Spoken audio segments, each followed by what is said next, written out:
Time for the 49ers Rush Podcast. Oh, we got a fun one today, ladies and gents. Continuing our 49ers roster countdown. We're at number 58 now. We got Roz, Duct Tape, Dwelley, the tight end, the fullback, the practice squad champion. This kid, he's not a kid anymore. He's 27. This is his fifth season in the NFL, has just found a way to stick and hold things together for the 49ers. And in the most positive way. That is not meant as an insult by any stretch. It's a huge compliment. He's 6'5", 235, and jersey number 82. He has just found a way. It doesn't matter. Now, things last year in the 2021 season continued to kind of down spiral, and I hope it's not the end of his time with the 49ers because he's just been such a morale and energy and just booster. When the 49ers struggle, whether it's injuries to Kittle, he steps up. Injuries to Kyle Juszczyk, he steps up. It just keeps things going. He's a glue guy and just holds things together. That's why I call him Duct Tape Dwelley, right? Because if something's broken, you put duct tape over it, and now it works. And he has done that several times for the 49ers. So let's jump in. Let's go back all the way to Oak Ridge High School in El Dorado Hills in California, the Fighting Trojans, and kind of what he did in high school, because he had a pretty interesting journey. Now, he attended Oak Ridge High School. He played baseball and football and was the quarterback for the high school for the first 2 seasons. Eventually lost out that job and basically opted out, quit football in high school. His junior year, just said, you know what, I'm going to focus on baseball. This is my future, whatever else. But the football coach at Oak Ridge High School said, come on back out for your senior season. You're not quarterback. Let's move you to tight end. I think we can make something happen for you. He agrees. And, man, we should all be thankful that he did. He comes back his senior year in high school, has 43 catches, over 500 receiving yards, 5 touchdowns. It was named the team's offensive MVP.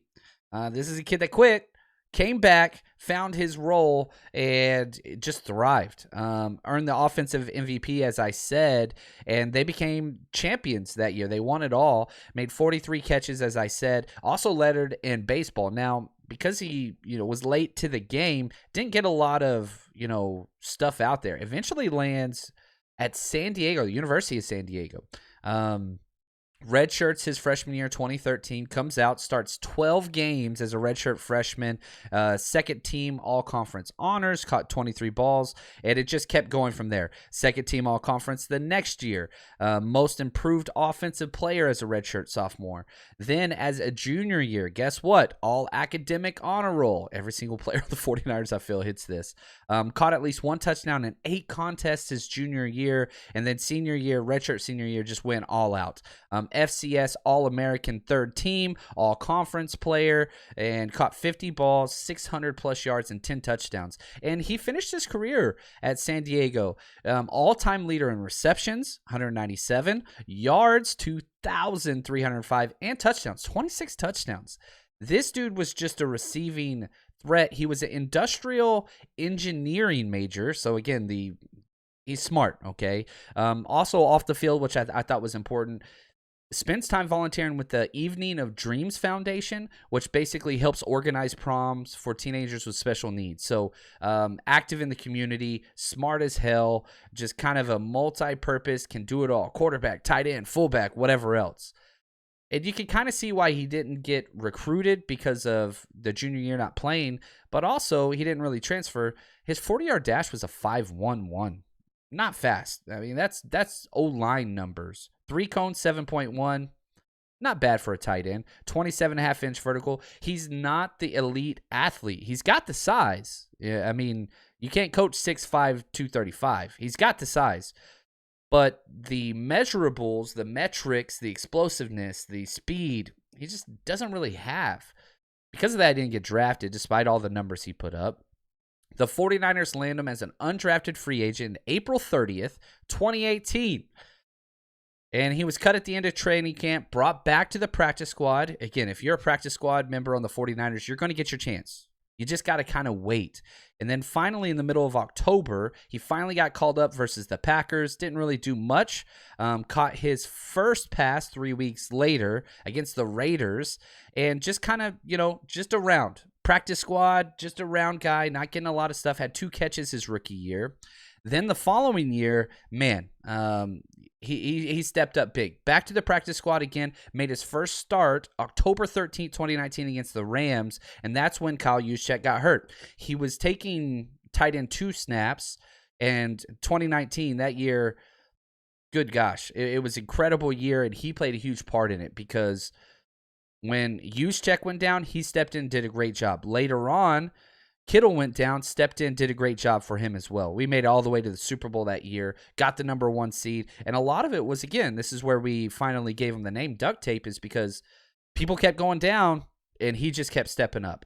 Not that he was amazing, he didn't really pass the eye test, but he kept things going, made some key blocks, key catches, key first downs, nothing that's really ESPN, Sports Center highlight special, but played a huge role.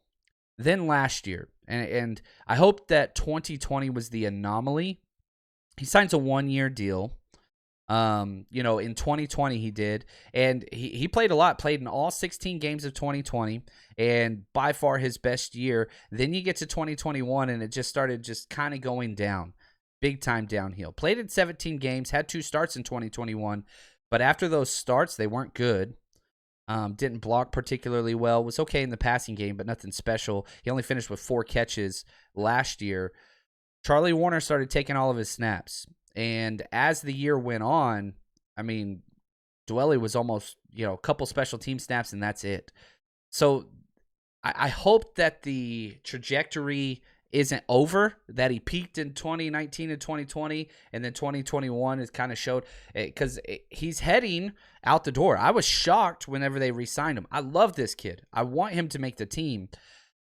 But the 49ers did him no favors this offseason because they brought in not 1, not 2, but 3 tight ends to compete for that tight end 3 spot.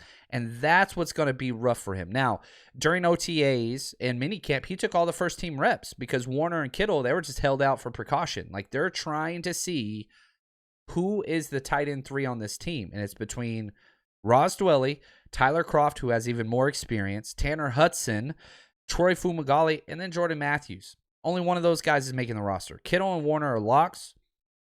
Who's going to be the tight end 3? I don't think they're keeping 4. 1 will go to the practice squad or probably be picked up by somebody else. But he's got to prove himself. You're looking for a fun training camp battle, preseason battle. This is it. That tight end 3 spot. Because I'm not expecting Kittle and Warner really to get any work. Maybe 1 series or 2. They're going to rest them both because they are locks. It's going to be interesting. Now, what do I expect to happen? I don't have Dwelley making it. I think practice squad is where he will go. They'll keep him around for sure if they can. But, man, that is a tough battle. I think Tyler Kroft's probably going to win that. But, man, I love all these guys. Want to say thank you to Anthony. Want to say thank you to Josh, the executive producers of this series. We're just going to keep counting them down.